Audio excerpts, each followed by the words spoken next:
and I have to help you. You, the master of this stupid stuff. Wild Wild West. I don't have a radio. Jakob the Liar. Well, I'm not expecting flowers, but will we call each other? Look, I was kind of hoping for flowers. Message in a Bottle. What do these films have in common? Well, either I think, or Joel Siegel thinks, or we both think that they are very, very bad movies. And on this special edition of the worst movies of 1999, we're going to let them have it. I'm Roger Ebert of the Chicago Sun-Times. And I'm Joel Siegel of ABC's Good Morning America. It's payback time. Sweet revenge. Okay, just a word before we begin. The traditional ground rules for this program, set up years ago by Gene Siskel and myself, are we don't pick on obscure little films, no matter how bad they are. We pick on big, visible films since they're more likely to be seen by more people and therefore cause more suffering.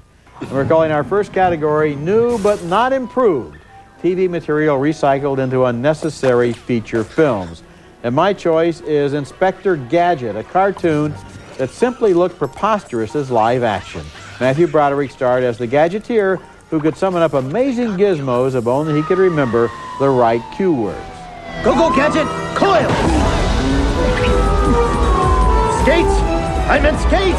Come here, Carl Lewis! Forward! Forward! Oh, for crying out loud! Fans of the TV cartoon were enraged that the movie showed them the face of the arch-villain, Dr. Claw. He always went unseen on TV, and they didn't want to see him in the movie. One person who might agree with them is Rupert Everett, who played Dr. Claw. One of the freedoms of cartoons is their freedom from the ordinary laws of time and space, and in animation, we accept that, but in live action, unless it's done very well, it's not funny, it's just peculiar, and that's what this movie was. I kept waiting for the gadget that would allow me to walk out of the theater, but it's not as bad as my pick in this category. Christopher Lloyd and Jeff Daniels, who star in My Favorite Martian, a film version of the 60s TV series that starred Ray Walston.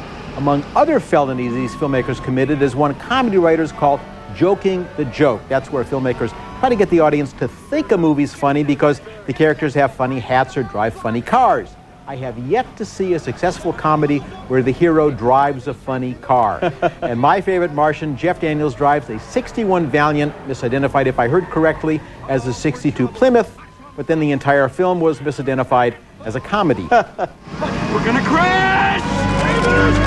I think not!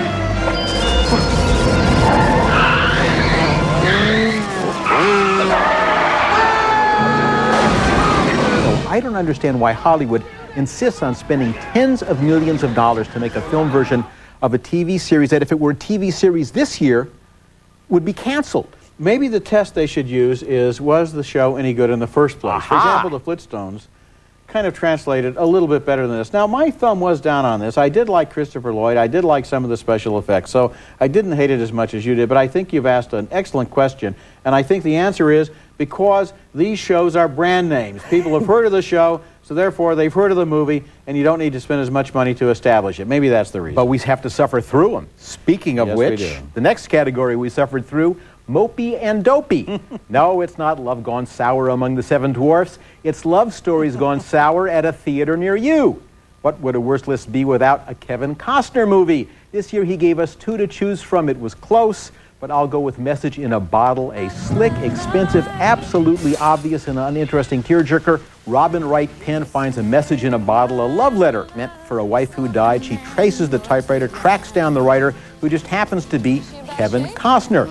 This was going to be my signature boat, the one we'd never sell. And when will you finish it?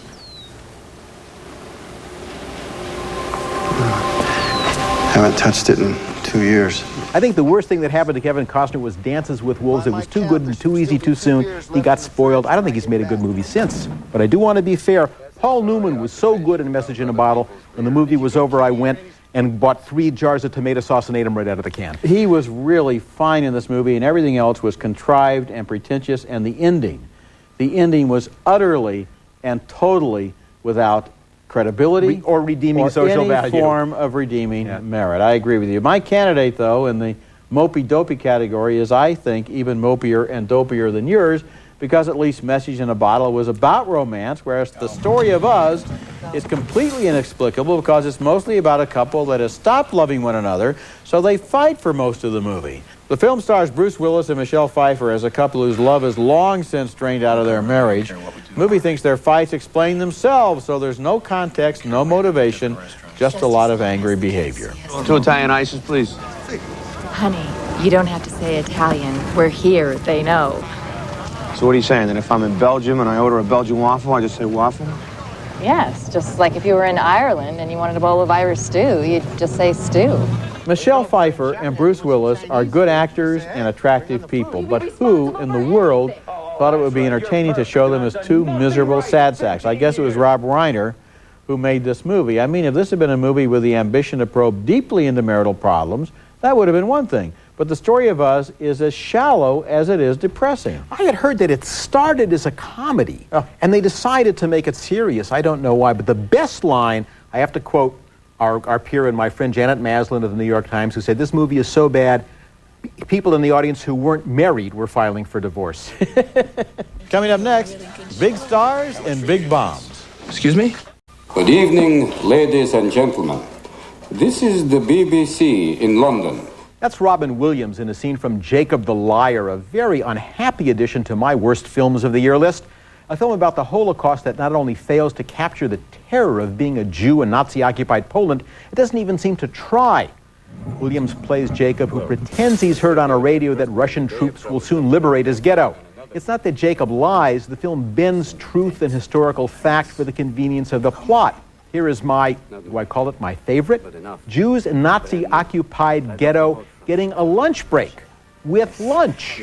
How could you tell they were American tanks? Well, you get to know the difference. You know, American tanks, it's a different noise entirely. What kind of noise? Clean. There's too much in Jacob the Liar that just isn't kosher. No signs in Yiddish. A young girl celebrates Shabbat, a word Eastern Europeans didn't use in 1944. With so many denying that it ever even happened, the Holocaust deserves attention to detail. This is a serious worst movie. Oh, it really is bad, and without any of the heart that it thinks it has. So it's cloying because it thinks it's moving you and it's just kind of amazing you.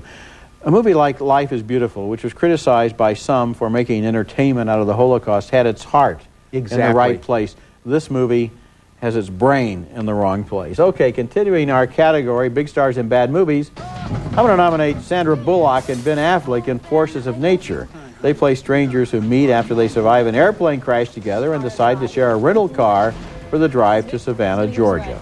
Two wayward travelers stuck in a jail with a guy named Vic. Suspect is Victor Franco, 3 priors for possession. The journey includes all kinds of shamelessly contrived adventures, arrests, crashes, trees that fall on their car, storms they get in. Then they find themselves performing in a strip club. This isn't a story, it's an explosion at the road movie cliche factory.